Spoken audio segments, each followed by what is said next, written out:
Back here, 28 laps to go. We have been given the 1 to go signal. Let's see if we can quickly get a word from Mike Stefanik. Mike Stefanik, Jack Arute, what have you got for the end of this race, pal? I kind of used up what I had trying to catch the 6 before the 52 and the 36 got to me, tried to get a lap lead, but got to use my stuff up. We're free off. I ain't got nothing. That pretty much tells you everything you need to know. But I'll tell you guys who does have something right now, and that is Doug Coby. But does he have enough with Teddy Christopher, Jimmy Spencer starting on the outside? This is interesting. Steve and I was talking about this restart. When you realize that, go ahead, yeah. Getting ready. So they wave this one off, Jimmy, and that gives us an opportunity to maybe try and get a word in with Bobby Santos as well. Bobby Santos, Jack Arute, you're kind of sitting pretty right now. What have you got? I'm trying to race here.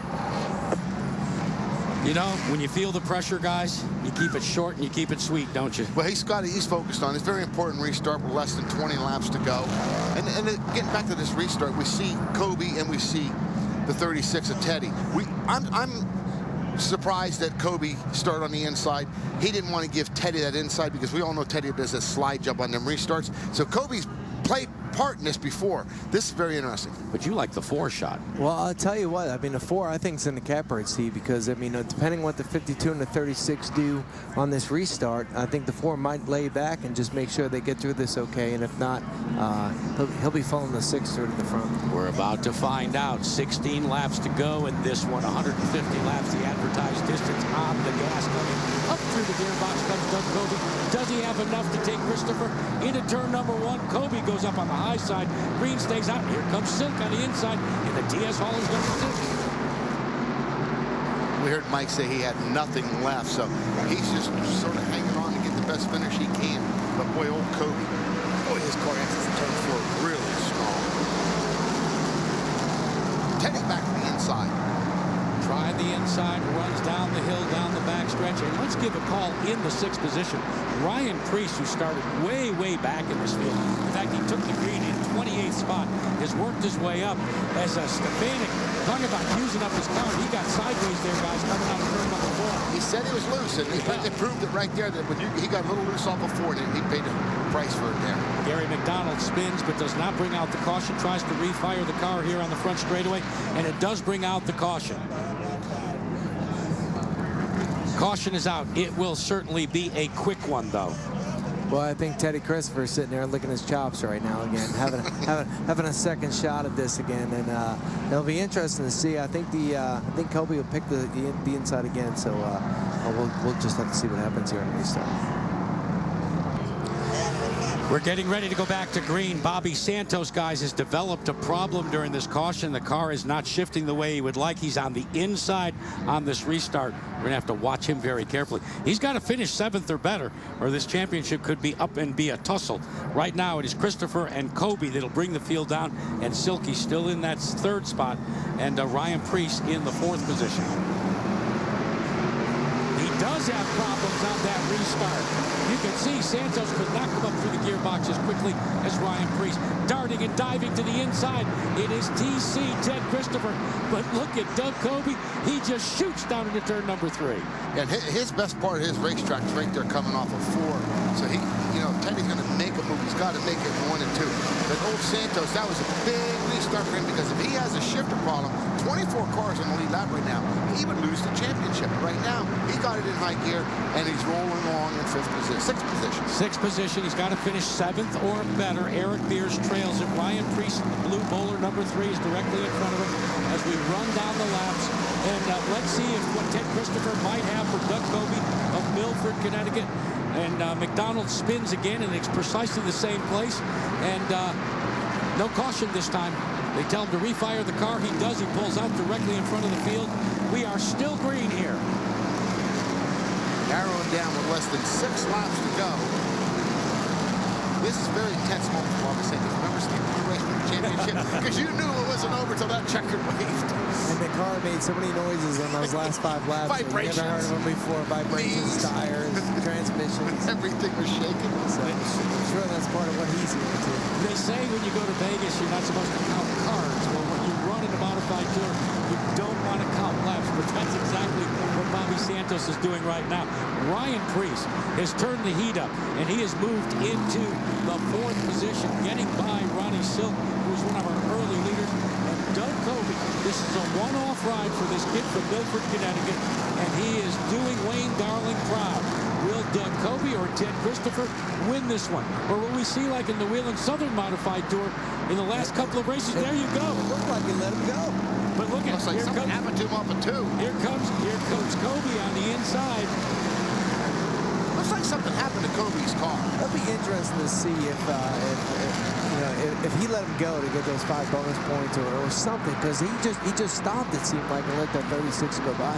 When you have got a potential ride at your disposal, you don't let anybody go. Yeah, you would think, look at this. He's having a battery issue. He's having some, you're right, Steve, he's having something wrong because he's slowing down in about the center of the corner, right where the power really needs to be full. So Kobe, who has a shot at winning this race, slips all the way back to 3rd now with some kind of mechanical issue. Ted Christopher coming down to take the white flag. No one has ever done it, guys. In 2008, in 2009, he went to victory lane in the Sunoco Modified World Series for Speedway Racing. Will he make it at 3-peat? A back-to-back-to-back. Ryan Preece tries to apply the heat. Rim riding, though, out of turn number 4. It will be Christopher with the victory. Preece will finish 2nd. Kobe holds on to 3rd. Stefanik in the 4th spot. Silk in 5th. Bobby Santos holds on and finishes in the 6th position. Looks to me like Bobby Santos will be your champion, but Teddy Christopher, what accomplishment. 3 in a row. But Priest, I'm impressed with Priest to come back and get 2nd. I've been impressed with this kid all year long, had no luck. Remember, 1 year ago, Priest burst onto the scene, and he came very close to winning the NASCAR Whelen Modified Tour title. But this youngster has got a bright future ahead of him. God only knows. Maybe someday he'll drive for Junior Johnson like you did, or maybe he'll follow in your footsteps down there in the Sprint Cup Tour, Steve. Well, I think guys like Jimmy Spencer here is the guy that carved the way for guys like myself to get the opportunity to drive for guys like Dale Earnhardt and Junior Johnson. So, I mean, I think you'll see the next superstar hopefully come from the Northeast. So Teddy Christopher will go to a familiar place. He won in the SK Modifieds 9 times this year, and now he has scored back-to-back-to-back wins. And Bobby Santos has won the championship. We'll talk with them next, right here on Versus.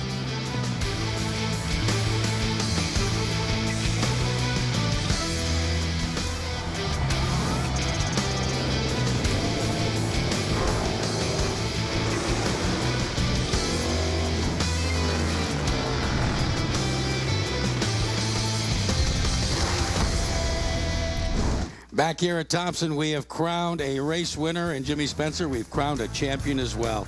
Let's take a look at the final order of finish. Teddy Christopher victorious over a youngster by the name of Ryan Preece. What a display he put on. This young kid got a lot of talent, had a great year. How about Doug Kobe? He's going to win his race here, but he has an injury problem. Mike Stefanik with another top 5. Ronnie Silk should have won this year. I'll tell you what, exciting year for me.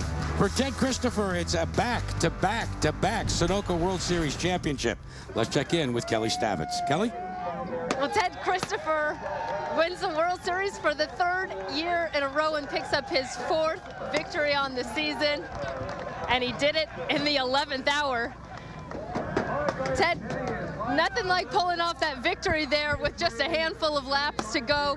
You've won so many times here. It's your 3rd time winning this particular event, but what does this one mean to you? Oh, it meant a lot because, I think I put on a pretty good show for the fans here, and I drove it from lap 1 to the end as hard as I could drive it. So we just made a little bit of mistake there, as far as getting a little too loose, and, the 52 was better. But then on the restarts, he got real loose, and I don't know if he had something going on with his motor or something, but here we are again. Congratulations. Thank you very much. Meanwhile, the chase for the NASCAR Whelen Modified points title, Bobby Santos is victorious over Mike Stefanik. Yeah, what a close battle here. And, Teddy Christopher had some problems there at New Hampshire. Ronnie Silk, once again, I'm going to tell you what, we had a great battle all the way down to the last restart. So it's time to coronate the new champion in the Whelen Modified Tour for NASCAR. Here's Kelly yet again. Bobby Santos, in just his first full season here in the NASCAR Whelen Modified Tour, is your champion. He led the points after all but 1 race this season, and now you lead him when it counts. When you hear that, NASCAR Whelen Modified Tour champion, how do you feel? It feels great. I don't think it's soaking yet. I'm just kind of disappointed in the race tonight, but you know, these guys did an awesome job. We fought hard, and that just shows how awesome this team is today. Yeah, we know you wanted to go out with a win. It didn't quite work out. There were some moments there where you had some issues. What were you thinking there as you're sitting in kind of a vulnerable position? It just felt like it wasn't in my hands, which is, that was the last thing I thought this weekend. I felt like it was in my hands, and just when we were so tight there, it felt like it wasn't in our hands. But just going to thank Bob Mueller, Bob Garbarino, this whole team. They're awesome. They've had 3 wins in 4 years now, this team. What is it like driving for Bob? It's awesome. It's just a lot of fun.